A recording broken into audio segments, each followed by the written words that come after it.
the bar for presenting, speaking, communicating in general in the business world is incredibly low. The expectation is so low. In comedy clubs and theatres, it's very high. Well, you've kind of got to be good, or someone will throw a bottle at your head. There's no heckling in the corporate world, and that brings the standard down in general. I went into a law firm recently. Now, I speak a lot for diversity, for gender diversity. And there's a law firm, and they have women's networks once a month. They hire an expensive speaker once a month. And as I was getting my mic on, the lady who booked me turned to me and said, while you're talking, they'll all be on their BlackBerries. Don't take it personally. And I said, well, I will take it personally, because if they're on their BlackBerries, I'm not interesting. I should take it personally. And she said, no, it's just that they're lawyers, so they're very busy. And I said, yeah, but if Lady Gaga came in here and started singing Born This Way, would they look up? She said, well, I suppose they would. And I said, well, it's my job to be as interesting as Lady Gaga. It's not their job to put their BlackBerries down. That seems to be a really low bar to me. And I actually said to her, if even say 20% of them are on their BlackBerries throughout, I won't invoice you. And she said, oh, we've never had that offer before. I thought, well, why not? I feel like the minimum requirement of a paid speaker is to be more interesting than email. Is that the bar? And people often say to me in the business world, I just want to get over my stage fright. It'd just be great if I didn't feel sick the night before. It would just be great if I could stop shaking when I'm on stage. And that seems to be a really low ambition to me. I think we should be aiming for charismatic presentations, for talks that make the audience look up from their BlackBerries. And I think that the very thing that will make you charismatic will also release your stage fright. And I think that's what's exciting. Now, often people say that charisma is something you're born with, like you've got it or you haven't. That is definitely not true. Apart from anything else, it's very unlikely you'll see a newborn baby and go, oh, look, he just lights up the room, give him a chat show. No one's born with it. That's not true. And I know it's not true because I'm a comedian. Have you ever seen a new act night or a new comedian on a bill? It's painful, isn't it? It's worse for you than it is for them in a way. And that's because everything about that new comedian comes out and says, help me. I don't know if I can do this. Can you share responsibility for my set? And you'd love to. You'd pay more money at that point to make it stop, wouldn't you? You'd do anything. But all you can do is a sort of ha sound, and you're not even sure when you're meant to do it because they're not conducting you. Now, every single comedian who sticks at it for about 6 months, gigging 3 times a week, 5-minute gigs, learns to come out onto the stage, take the mic, and go, guys, I've got this. This is my job and my responsibility to give you a good time. Your only job is to relax and have fun. If something's not funny, I wouldn't worry, I can recover. And you have to think about who comedians are. They're generally guys who live with their mums. They smoke a lot of dope. They're not winners. If it takes them 6 months, 15 minutes a week, it'll take high-end, sparky, highly employable people like you 3 max. You might have to gig a few times, far from your house. Just go far away. Do 5 minutes of comedy. See what it's like to own that room. Try doing karaoke sober. Feel what that's like. But here's the problem with that. Say you did do a presentation every day for a year. Yeah? It might get easier. It might just become the thing you did. You might get over your stage fright, but you might not. You might not if every time you did a presentation, you started it by thinking, right, oh, I hate this. It always makes me feel sick. I feel sick. Can't stop shaking. I feel sick. Can't stop shaking. Okay, do the presentation. How was that? Oh, God, do you think it was all right? What would you be training yourself to do? You'd be training yourself that sickness, that anxiety, that butterflies, that shaking was part of the process of doing presentations. So you need some process, some technique, so that doesn't happen, so you can break that mold. Now, I love giving presentations and I love doing stand-up comedy. If I wake up in the morning and think I've got to do a show tonight, I think, great, good news. I can talk about myself for an hour and no one can interrupt. I don't get any particular change in state. I don't think, oh, this is the public speaking bit, this is different. But that is because of the things that I do when I do it. I used to, like anyone, of course, get anxiety. I used to get the butterflies and the shaking, but I don't anymore because of the things that I do when I do it. And I'm doing those things now, and it's making it fun for me. I can do just one thing differently. Now I'm going to just make one conscious choice. And it's going to make me look a little bit more anxious about being here. And in fact, as soon as I do it, can you hear I start to trip over my words a little bit? Yeah? I'm making one conscious decision only. You can probably see that I look a little less compelling, a little easier to look away from, a little easier to look at your BlackBerry. Can anyone guess the thing that I'm doing? You might be able to see it, you might be able to see symptoms. I move backwards, it's something to do with that. Actually, what I'm doing is I'm putting my weight on my back foot. And when I talk to groups of people, I favour a front foot energy. I put my weight on my front foot. And that's because it's hard to look scared of people you're coming towards. You don't go towards people you're scared of. You back away from them. So if I back away from you, immediately I look a little more anxious. I come towards you, and look what happens to my hands. They come out. I still down. Back away from you. Well, my hands do this, right? All of that is automatic. Now I can do more things now. Now I'm going to make lots of choices. I'm going to make choices with my head, my eyes, my hands, my arms, and my feet. Now, if I do this, I'm doing lots of fluid movements now. I'm doing small and fluid movements, purposeless movements, and I'm flicking my eyes. I'm pointing my toes in so they're a little bit pigeon-toed. Now, this is going to have a very, very quick effect on my biochemistry. What's happening now is my heart rate's going up because I'm sending a message to my brain that this is not just a lovely one-on-one with lots of people, but you are, in fact, quite a scary audience. If I keep my eyes flicking around for long enough and I keep making fluid movements, what will happen is my heart rate will go up, my breathing will change. If you look at my hands, you'll see I've started to shake quite badly. That's bad, that's because it's TED. But can you see that? Oh, I've got to get rid of it. I can't sustain it for very long. That's about as long as I can do it. What I've done is I've manufactured stage fright, and I can feel my face is flushing. I've pushed adrenaline through my body through sending my brain a message that this is scary. Everyone who gets stage fright manufactures it. Did you notice my left hand shook a lot more than my right? I think that's because I'm left-handed. That's my dominant side. I'm getting ready to run, so it's favouring the dominant side, sending more adrenaline there. I can do something differently now. This is very different.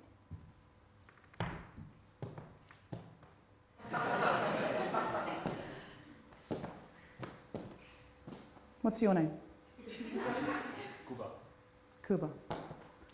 How you doing there, Kuba?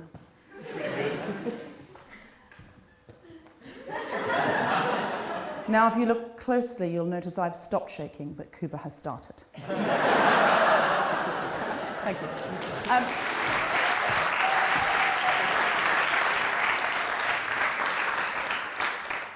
The reason I think I can make myself actually shake is because all commonly held phobias have their roots in life or death case scenarios. We were 10 million years on the savannah. We've only been 10,000 years here at TED. So that's a significant amount of time to have got good at savannah living. So if I let a bag of snakes out in here, people won't care. They're at TED, they won't care. They'll just jump on chairs, run out of the room, right? That's because our ancestors on the savannah who thought snakes were cute and cuddly had fewer children. Those children died of venomous snake bites. Same as heights, we all get it. We're all phobic in some way or other. Even people who abseil or jump out of planes do it for an adrenaline rush. They don't do it because it's relaxing. We all get that. But the number one fear on all polls, number one fear is public speaking. Number two is death. And it's easy to see with snakes and heights, but public speaking, a little bit trickier. It's not like there was a lot of Toastmasters on the savannah. But I think I know why. If I'm on the savannah even today and I wander away from my safari party out on my own and I come out into a big open empty clearing like this and I look up and I see this many eyes looking at me, what probably am I? Food, prey, lunch. The fear of public speaking is essentially the fear of being eaten. Because audiences look a lot like lions. Think about lions in a nature documentary. They sit and stare. You don't see busy lions. You sit and stare. The lion will see the gazelle, and the gazelle will see the lion, and the gazelle will go like that. Small, purposeless movements. You don't see lionesses going, well, shall I get that one, or shall you? Or, no, we'll go together, that'd be lovely. Because audiences look like lions, presenters feel like gazelles. So when you're up here, you might get the feeling that you need to keep moving. Does anyone have that? That fluid movement when you're up here. You just need to keep moving or pacing. Can't stay rooted. Because it would be inadvisable for a gazelle just to stand there, right? So you keep moving. And people often say to me when I'm presenting, what do I do with my hands? Like hands are new for the presentation. Like I've been given this slide deck and now these. I think you should ask, what would you do without your hands at such short notice? No one ever asks me that in the bar. No one ever says, well, I've got a drink in this one, but this one just hangs. You know now when there's a slide for everything, a busy slide for everything. To me, the overuse of PowerPoint is just the savannah equivalent of a gazelle going, look, a zebra. And I'll be over here in the corner behind a large shrub holding on. There's more zebras, more zebras. It's misdirection. The screens now are so large. And I do a lot of speaking in banks, in diversity for women. And when you go into these rooms, the bigger the bank, the more trouble they've had in the press, the larger the lectern. Big wraparound jobs. You could win a war from behind there. The screens are enormous. Everything about that setup is saying hide. There's always an exit right there, always a getaway escape. Hide and point somewhere else. If you feel anxious up here and you start nodding your head, it creates a loop. Feel more like a gazelle, and you nod your head more. You feel more like a gazelle. If you say, hasta la vista, baby, that's not scary. Nor is, my name's Bond, James Bond. It looks like he's forgotten the order of his own name. It's not a very powerful catchphrase. Or, go ahead, make my day. But if you say, go ahead, make my day, you seem like a lion, right? As soon as I hold my head stiller than normal, it doesn't have to be as still as Arnold Schwarzenegger, but stiller than normal, suddenly other behaviours, more high status, more powerful behaviours are triggered. And if you're someone who often feels overlooked, invisible, not heard, it's possible, you're just moving your head too much when you speak as a matter of course. Because if you move your head all the time when you speak, because you can't not, it doesn't really matter whether you're on a job interview or on a first date. What you're basically saying to the other person is, look, I'm not even in charge of my own head, so I'm likely to be the boss of whatever this is. I mean, it's important to be in charge of your own head and your own hands, because that's the story you're telling. That's why I like to use catchphrases from movies, because they need to get the story right.